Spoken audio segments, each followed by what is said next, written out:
Welcome back to Gear Up Windows YouTube channel. In this video, we will guide you on how to restore Opera GX settings to their original defaults in Windows 11 or 10 PC.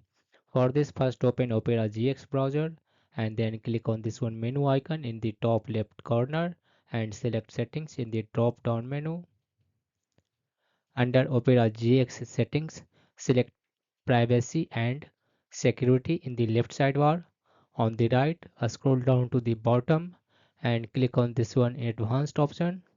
Again, scroll down to the bottom and under reset settings, click on restore settings to their original defaults. This will revert your search engine to its default, remove pinned tabs, and reset browser settings. It will also disable all extensions and clear temporary data like cookies, your bookmarks, history, and saved passwords will not be cleared.